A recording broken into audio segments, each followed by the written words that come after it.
Stopping by Woods on a Snowy Evening by Robert Frost. Whose woods these are, I think I know. His house is in the village though. He will not see me stopping here to watch his woods fill up with snow.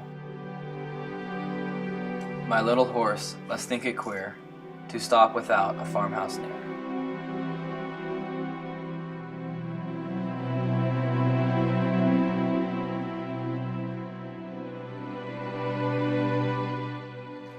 Between the woods and frozen lake, the darkest evening of the year.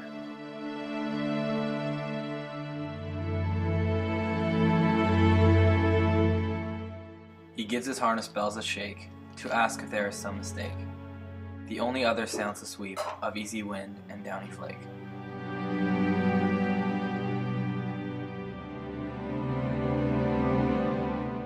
The woods are lovely, dark and deep, but I have promises to keep, and miles to go before I sleep, and miles to go before I sleep.